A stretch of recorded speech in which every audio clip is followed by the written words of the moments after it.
नमस्कार दोस्तों। हां, लड़ाई भारतीय राज व्यवस्था से भी लड़नी होगी। हां, लड़ाई भारतीय जनता पार्टी और आरएसएस से भी लड़नी होगी।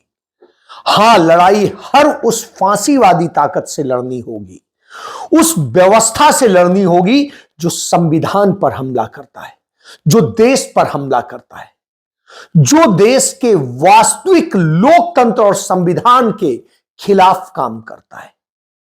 हां, यह लड़ाई लड़नी होगी और इसी लड़ाई का आगाज राहुल गांधी ने अपने कांग्रेस पार्टी के नए नवेले मुख्यालय इंदिरा भवन से किया। जी हां, राहुल गांधी ने बिल्कुल सही कहा। That do not think that we are fighting a fair fight. There is no fairness in this. If you believe that we are fighting a political organization called the BJP, that we are fighting a political organization called the RSS, you have not understood what is going on. The BJP and the RSS have captured every single institution of our country. We are now fighting the BJP, the RSS, and the Indian state itself. In the last working committee meeting, I said very clearly that there is something wrong that has happened in the Maharashtra election. I said clearly that we are not comfortable with the way the Election Commission is holding elections. I said very clearly that the large number of new voters that have suddenly appeared, almost 1 crore new voters who have suddenly appeared between Lok Sabha and Vidhan Sabha in Maharashtra, is problematic. And I put a challenge clearly in front of the Election Commission. And I said clearly to the Election Commission through that meeting that it is your duty to make the voter list transparent to the opposition. We said clearly we want to see the voters, the names of the voters who voted in the Lok Sabha election in Maharashtra, and we want to see the name of the voters who voted, names and addresses of the voters who voted in the Vidhan Sabha election. If they were to give us that data, the problem would be solved. Because we would know for sure whether there is a problem in Maharashtra or not. But I would like to state to this meeting that the Election Commission has refused to give us that information. Now I want to ask you, why would the Election Commission refuse to give us voter lists of the Maharashtra election? What purpose is served by not giving us and the rest of the opposition the voter list of the Maharashtra Lok Sabha and Vidhan Sabha elections? Why will it damage the Election Commission to give us this list? And why are they not giving us this list? It is the duty of the Election Commission to provide transparency in elections. If there is a 1 crore increase in voters between Maharashtra, Lok Sabha and Vidhan Sabha, it is the duty and the sacred responsibility of the Election Commission to show us exactly why that has happened, and they are refusing to do it. And this is something every congressman and every opposition person has to keep in mind. There is a serious problem with our election system. आज RSS ने इस देश की तमाम व्यवस्थाओं पे, संस्थाओं पर कब्जा कर लिया है। कैसे कब्जा किया है? कहीं पूंजी से, कहीं ताकत से, कहीं डराकर, तो कहीं खरीद कर, कहीं विचारधारा के जरिए, तो कहीं किसी और खेल के जरिए। जी हां, मीडिया आज अपना काम नहीं कर रहा है। वो सरकार को आईना दिखाने के बजाय विपक्ष से सवाल करता है। वो जनता के मुद्दों पर बहस करने के बजाय पूंजीपतियों और सत्ता के इशारे पर बहस करता है। वो हिंदू मुस्लिम की लड़ाई कराने का काम करता है। वो इस देश में नफरत फैलाने का काम करता है, जिसका काम मोहब्बत है, जिसका काम सांप्रदायिक सौहार्द स्थापित करना है। आज भारत का मीडिया सरकारी तंत्र का गुलाम है और उस गुलामी में हो तो आप उससे किस उम्मीद करेंगे। दूसरा, भारत की जांच एजेंसियां, पुलिस हो, ईडी हो, सीबीआई हो, इनकम टैक्स हो या जो भी जांच एजेंसियां हैं, एनआईए हो, वो सभी जांच एजेंसियां आज सत्ता ने अपनी आरएसएस की विचारधारा के जरिए काबू कर ली है। सभी को गुलाम बना के अपने इशारे पर नचा रहे हैं। भारत के इतिहास में पहली बार इन एजेंसियों का दुरुपयोग हो रहा है और यह दुरुपयोग 2014 से चालू हुआ है। जी हां, इसके पहले इक्का दुक्का केस को छोड़ के कभी नहीं हुआ था।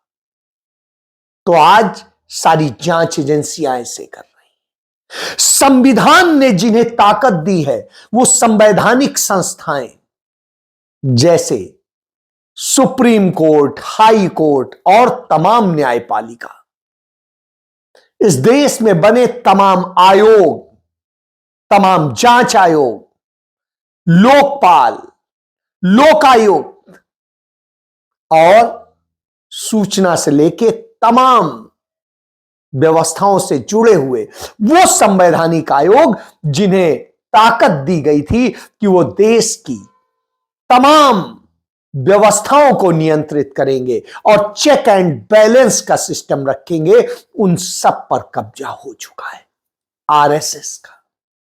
वहां तमाम ऐसे लोग भरे जा रहे हैं जिनकी योग्यता सिर्फ एक है कि वो आरएसएस के काडर है।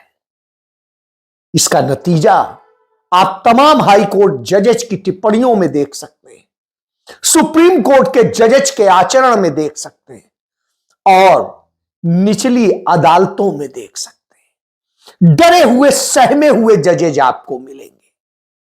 हालात यह है, जज दुखी मुद्रा में कह देता है, यदि आपको निजी तौर पे जानता है कि आप सही हैं, हम आपकी मदद करना चाहते हैं, लेकिन हम कर नहीं सकते हैं क्योंकि हम पर दबाव है। मुझे भी अपने बच्चे पालने, मुझे भी सुरक्षित रहना है, लोया की तरह से मरना नहीं है। अब आप सोचिए, इस तरह से जजेज की सोच है। हाई कोर्ट और सुप्रीम कोर्ट से जुड़े हुए कुछ जज यदि आपको जानते हैं तो बता देते हैं, जस्टिस गोगोई जिस तरीके से सरेंडर कर देते हैं तो हमारी क्या बिसात है, पता नहीं कहां से क्या फंसा दिया जाए। और उस तरह से तमाम उदाहरण देते हैं। डीवाई चंद्रचूड़ को हम सब ने देख लिया, किस तरह से उन्होंने जाके सरकार के आगे सरेंडर कर दिया। ऐसे वक्त में हमें जो स्थितियां देखने को मिलती हैं उनको देख के लगता है तो न्याय कहां होगा। विधायिका पर पूरी तरीके से कब्जा हो गया है। हालत यह है कि लोकसभा का अध्यक्ष हो या राज्यसभा का सभापति यानी उपराष्ट्रपति, दोनों के आचरण देख लिए झुका हुआ लोकतंत्र दिखाई देगा, झुकी हुई विधायिका दिखाई देगी। ओम बिरला को आपने झुके हुए मोदी के सामने देखा होगा और उपराष्ट्रपति जो उनसे प्रोटोकॉल में बड़े हैं उसके बावजूद वो मोदी के आगे झुके हुए, हाथ जोड़े हुए दिखाई देंगे। राष्ट्रपति की भी कोई बात ही नहीं की जा सकती। वहां तो होता ही वो है जो मोदी चाहते हैं। तो आप इससे समझ सकते हैं किस पर यकीन करेंगे। विधायिका हो गई, कार्यपालिका वो खुद हैं और वहां बैठे तमाम अफसर जो लोक सेवा आयोग से आते थे, आज वो उस लोक सेवा और लोक नियमावली को तितांजलि दे चुके हैं और वो एक पार्टी के संगठन के काडर बन चुके हैं और काडर बनने में अपने आप गौरवान्वित महसूस करते हैं। यह जब स्थिति हो गई हो तो क्या कहें। और इसके बाद न्यायपालिका आपको बता ही चुका हूं और मीडिया बता ही चुका हूं, यानी लोकतंत्र के चारों स्तंभ, जिन्हें स्तंभ कहते हैं, कार्यपालिका, विधायिका, न्यायपालिका और मीडिया यानी पत्रकारिता। पत्रकारिता के नाम पे ना आप अखबारों पर भरोसा कर सकते हैं, ना आप तमाम चैनलों पर कर सकते हैं। सोशल मीडिया के थ्रू एक कोशिश की जा रही है, लेकिन वो इतना कमजोर है क्योंकि पैसा तो पूंजीपतियों के हाथ में है। तो पूंजीपति किसके साथ हैं? वो भी इसी संगठन के साथ। आनंद महिंद्रा हो, गौतम अडानी की बात करूंगा नहीं, अंबानी की बात करूंगा नहीं, क्योंकि उन्हें तो सब जानते हैं। तो तमाम सारे पूंजीपति यूं चरणों में पड़े हुए, शरणागत है। उस स्थिति में कांग्रेस पार्टी के इंदिरा भवन में राहुल गांधी वही तो कहते हैं कि यह लड़ाई सिर्फ आसान नहीं, यह सिर्फ भाजपा आरएसएस से लड़ाई नहीं, यह उस इंडियन स्टेट से है, वह इंडियन स्टेट जो राज व्यवस्था बन गया है, जो इस तरह से आरएसएस और बीजेपी के कब्जे में, उससे लड़ना है। चुनाव आयोग जिस तरह से पारदर्शिता को खत्म कर चुका है, हर चोरी करने का काम कर रहा है। आपको इलेक्टोरल बॉन्ड याद हो, चुनाव आयोग कहता था इतनी सूचना हम दे ही नहीं पाएंगे, और जब थोड़ा सा सख्त हुआ सुप्रीम कोर्ट तो सेम डे उसने सारी सूचना दे दी। यानी वो जानबूझ के ऐसा कर रहा है क्योंकि उसे लाभ देना है। वो सत्ता के इशारों पर चलेगा, क्यों? सत्ता ही तो उसे बना रही। तो अब वो अपने मालिक की सुनता है, इस देश के संविधान की नहीं, इस देश के लोकतंत्र की नहीं। तो अवैध तरह से बना लोकतंत्र है और अवैध तरह से संवैधानिक संस्थाएं काम कर रही।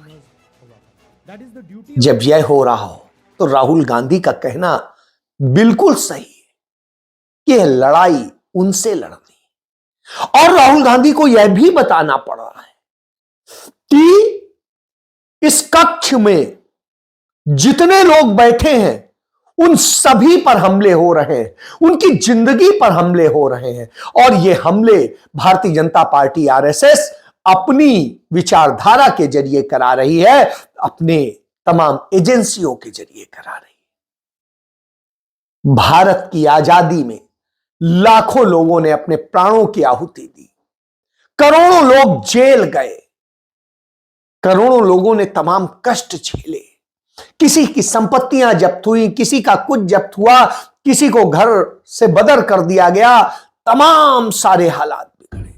उस वक्त भी ये नफरत फैला रही थी विचारधारा। वही बात राहुल गांधी ने कही कि जो नफरत फैलाने वाली विचारधारा है उससे हम लड़ रहे हैं, और आज से नहीं लड़ रहे हैं, ये लड़ाई हजारों हजार साल से चल रही है। एक विचारधारा नफरत फैलाती है, हिंसा करती है, और दूसरी विचारधारा प्रेम करती है, मोहब्बत करती है, सबको साथ लेके चलती है। तो हम उस विचारधारा का प्रतिनिधित्व करते हैं, जो विचारधारा इस देश को बचाती है, मोहब्बत से जोड़ती है और इस देश को मजबूत करती है। जी हां, हम उसी की बात कर रहे हैं, उसी कांग्रेस की बात कर रहे हैं। इसीलिए राहुल गांधी ने भारत जोड़ो यात्रा करी, पैदल चले, 4000 किलोमीटर से अधिक पैदल चले, 6000 7000 किलोमीटर से अधिक हाइब्रिड चले, पैदल भी चले, गाड़ी से भी चले और दूसरी तरीके से चले। तो जब इतनी बड़ी यात्रा करके पूरे देश को समझ के कोई आया है तो उन स्थितियों को समझता है। तो राहुल गांधी ने यही कहा, इसी से तो मिर्च लग गई। जो मोहन भागवत उस विचारधारा के प्रमुख हैं, जो विचारधारा नफरत फैलाती है, तोड़ती है, झूठ बोलती है, उस विचारधारा से। और वह विचारधारा है क्या? वह विचारधारा असल में देश को तबाह करने की विचारधारा है, एकाधिकार करने की विचारधारा है। और वह विचारधारा खुद को ही सब कुछ मानती है, एक वर्ग विशेष को ही सब कुछ मानती है। लेकिन दूसरी तरफ कांग्रेस है, जो सब की बात करती है कि यह भारत किसी एक का नहीं, सबका है, सब ने मिल के बनाया है, हर एक का महत्व है, किसी का छोटा किसी का बड़ा, लेकिन सबका योगदान है। तो यही अंतर है। इसीलिए आरएसएस को, मोहन भागवत को, बीजेपी को, उनके नेताओं को आजादी 1947 में नहीं दिखाई देती है। उन्हें आजादी तो राम मंदिर के साथ दिखाई देती है। उन्हें आजादी तो नरेंद्र मोदी की शासन सत्ता स्थापित होने के साथ दिखाई देती है, क्योंकि उन्होंने उसके बाद इन सब पर कब्जा किया है और एक विचारधारा दूसरे को नष्ट करने की कोशिश कर रही है, साजिशें रच रही है। कभी मस्जिदों के नीचे मंदिर ढूंढे जाते हैं, तो कभी दरगाहों के नीचे शिवालय ढूंढे जाते हैं, शिवलिंग ढूंढे जाते हैं। जब यह हो रहा हो, ईसाइयों पे हमला हो रहा है, बुद्धिस्ट पे हमला हो रहा है, जैनिस्ट पे हमला हो रहा है, सिखों पर हमला हो रहा है, और इन सब के लिए लड़ाई लड़ने राहुल गांधी खड़े होते हैं, जननायक के रूप में कांग्रेस पार्टी खड़ी होती है। शेष तो सब यारी निभा रहे हैं और झूठ बोल रहे हैं, झूठे आरोप लगा रहे हैं। यह सब कुछ हो रहा हो, दिल्ली के चुनाव में भी हमने देखा कि किस तरीके से जैसे ही दिल्ली का चुनाव शुरू हुआ, कांग्रेस पार्टी लड़ने को उतरी, तो आरएसएस से निकली हुई आम आदमी पार्टी भी वही चिल्लाने लगी जैसे भारतीय जनता पार्टी चिल्लाती है कि शीला दीक्षित जो पूर्व मुख्यमंत्री थी, उनके बेटे संदीप दीक्षित, उन्होंने भारतीय जनता पार्टी से बड़ा पैसा ले लिया है। इस पर उन्होंने कोर्ट में मानहानि का केस दायर किया है। नोटिस सर्व हुआ है वहां की मुख्यमंत्री दिल्ली की आतिशी को और नेता उनके राज्यसभा सदस्य संजय सिंह को, क्योंकि इस तरह के झूठे आरोप लगा के ही तो भाजपा राजनीति करती थी, वही आम आदमी पार्टी कर रही। और यही बात राहुल गांधी ने कही कि ये दोनों मिले हुए हैं, केजरीवाल और मोदी एक ही है। आज ये सब कुछ दिखाई दे रहा है कि जब देश को बचाना है तो कैसे खड़ा होना होगा। तो इसी सोच के साथ सारी यह लड़ाई, और कांग्रेस अब लड़ने को तैयार है राहुल गांधी के नेतृत्व में। जय